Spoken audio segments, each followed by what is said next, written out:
Negara ini akan maju kalau kita bisa melompat dan waktunya hanya 2 tahun.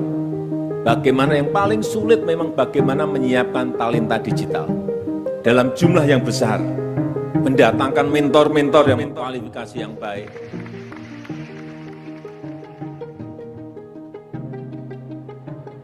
Rumah. Memang banyak yang belum sempurna di sini. Tapi buat kita, ini adalah awal mula dari inovasi. Di sini, kita bisa ngembangin proses pembayaran digital naik sampai 700% lebih cepat. Kita menciptakan yang bisa bantu menggerakkan roda perekonomian. Di sini, kita bisa membuat aplikasi yang mendukung jutaan UMKM di Indonesia. Karena di sini, bersama para talenta digital kelas dunia, kita punya misi yang sama, berkarya lewat teknologi, untuk mengubah hidup banyak orang. Ini adalah rumah kita. 5.000 meter persegi berisikan lebih dari 1.000 orang brilian dengan jutaan kemungkinan. Tempat untuk para talenta digital Indonesia bisa kembali jadi diri sendiri, berkembang, dan menciptakan inovasi-inovasi berskala global.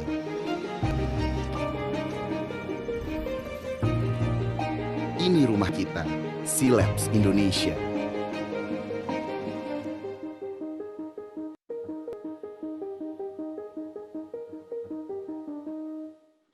Presiden Republik Indonesia tiba di tempat acara dan selanjutnya berkenan menyapa 4 talenta teknologi Indonesia yang kini bekerja di luar negeri.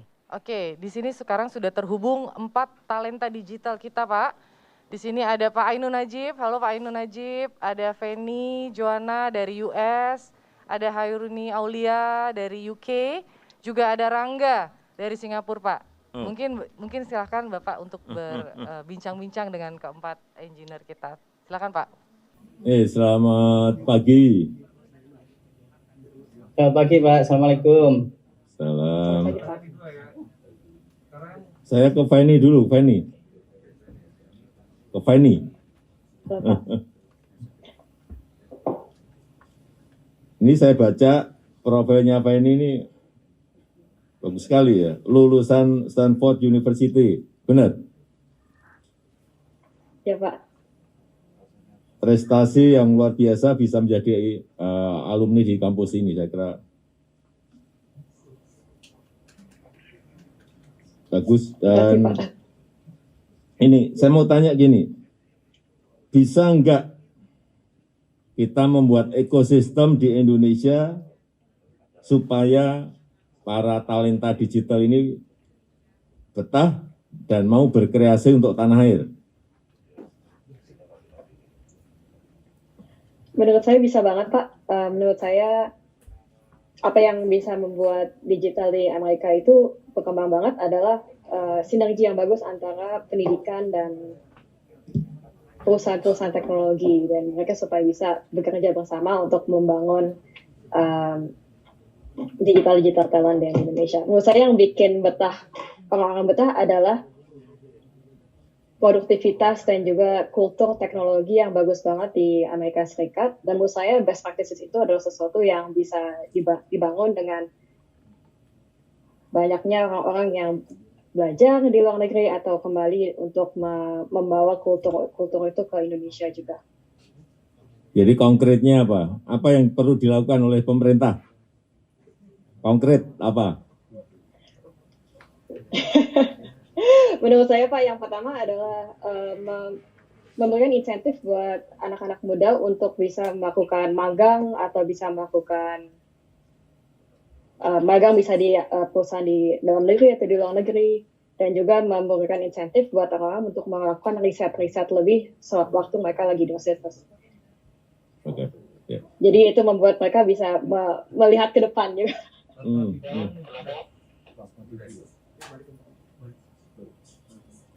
Terima kasih. Mungkin ke Kairuni, Cai. Baik Pak. Ini apa untuk ya kalau sebagai software engineer, kemudian bekerja di luar ini apa sih tantangannya, beratnya di mana? Apalagi di Google. Terima kasih Pak, terima kasih Pak Jokowi atas kesempatannya. Saya sebenarnya sebagai diaspora Indonesia memang minoritas ya Pak. Memang di luar negeri, yang mana saya pasti di Eropa Pak, jadi orang Asia, mungkin perempuan gitu nggak banyak juga ya Pak. Tapi saya sebagai diaspora Indonesia emang harus berpikir positif sih Pak. Untung sih Pak, sekarang kan ada banyak sekali akses informasi kelas dunia di internet. Khususnya teknologi informasi ya Pak, tinggal di googling gitu istilahnya. Terus saya juga didukung sama komunitas orang Indonesia di luar negeri. Jadi saya bisa menyesuaikan diri untuk kehidupan sehari-hari maupun pekerjaan. Tapi memang paling sulitnya tuh adalah di kehidupan sehari-hari sih Pak. Komunikasi ini caranya baru sekali buat saya. Saya sebelum ke luar negeri saya pikir bahasa Inggris itu susah. Ternyata pas sampai ke luar negeri yang lebih susah lagi adalah berusaha memahami orang dari budaya lain itu bagaimana ya Pak pikirannya gitu. Saya pikir orang Indonesia itu beragam sekali, tapi ternyata loh kok ketemu lagi orang yang dari jauh sekali, beda sekali Pak. Ya terima kasih. Ya terima kasih. Ke Rangga. Apa ya inovasi yang sudah dihasilkan dan mungkin bisa menjadi kebanggaan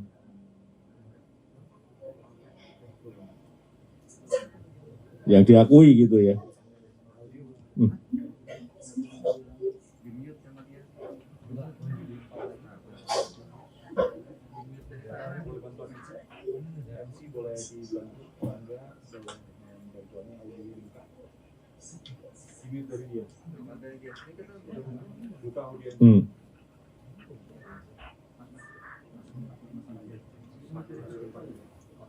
Iya, dari Rangga yang boleh diambil.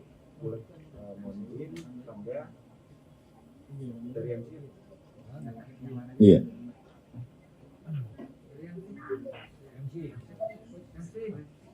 Selalu bisa merapat ke MC.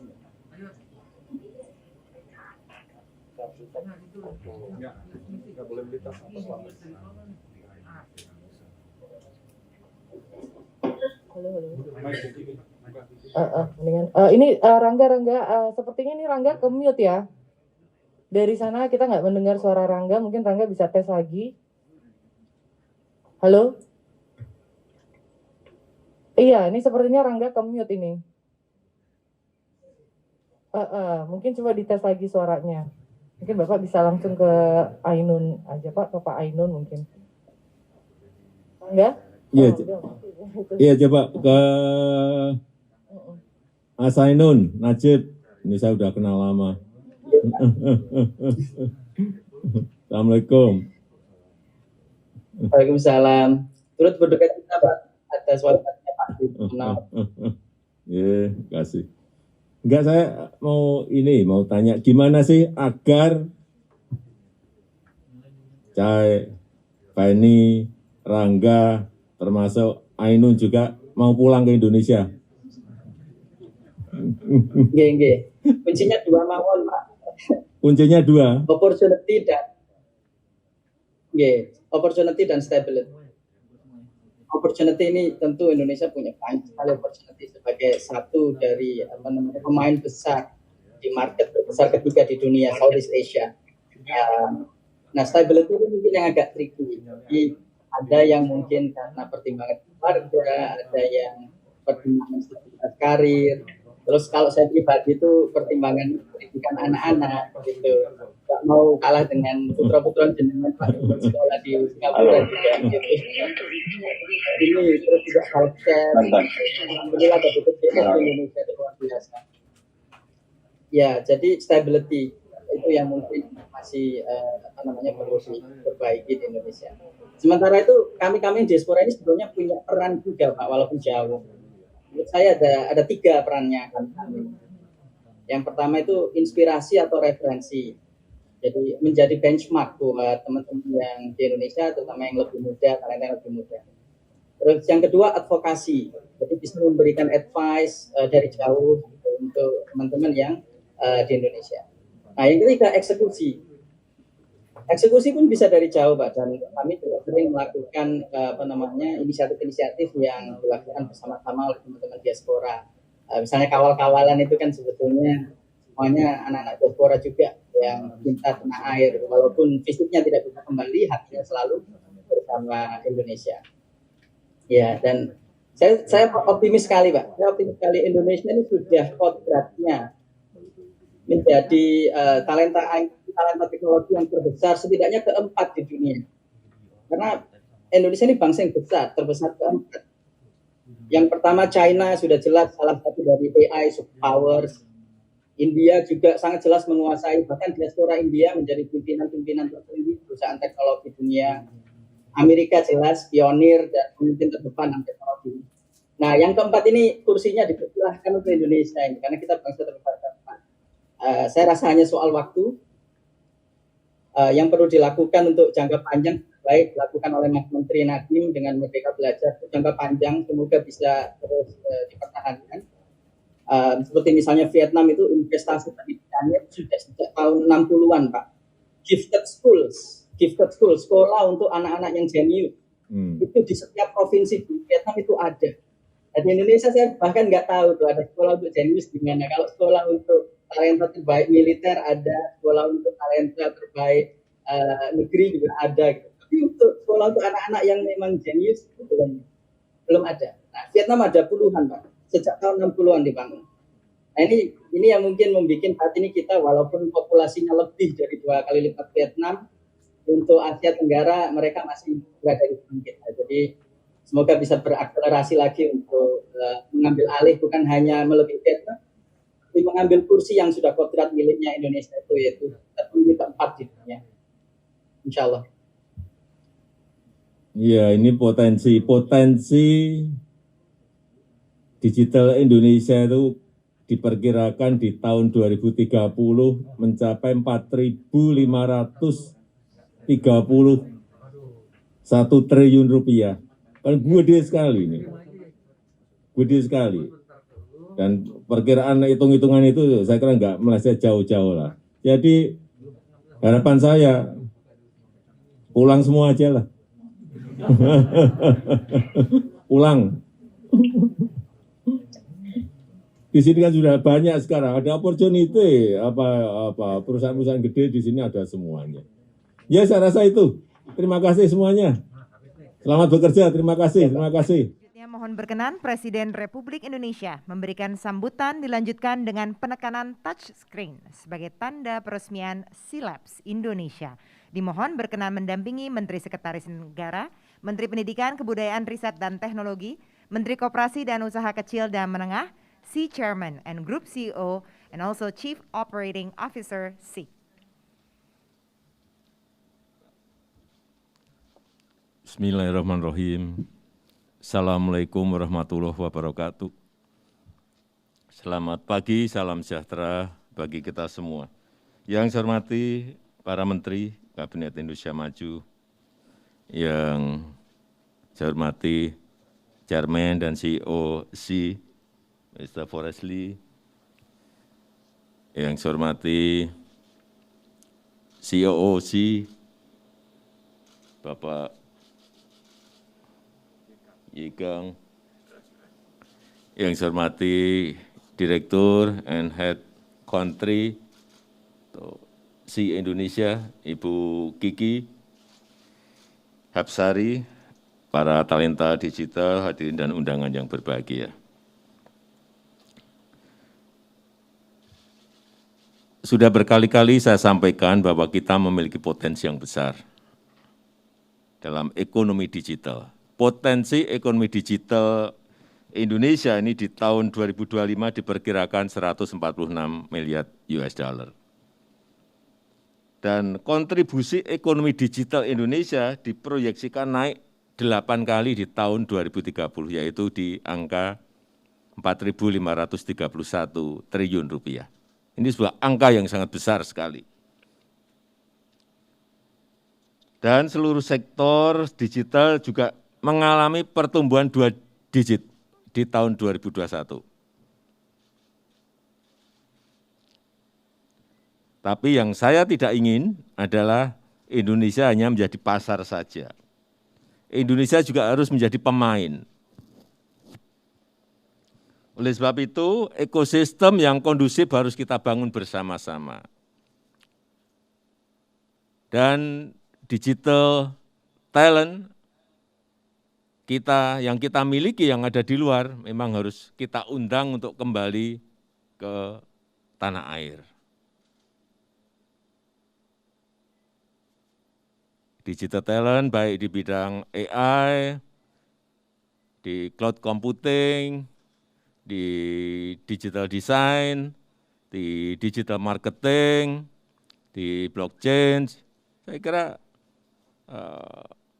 banyak yang anak-anak kita yang ada di luar yang perlu kita undang untuk kembali ke tanah air dalam rangka membangun sistem digital kita agar lebih baik dan kondusif lagi. Saya sangat menghargai apa yang telah dilakukan oleh SI dan SILAB Indonesia yang sudah banyak mengundang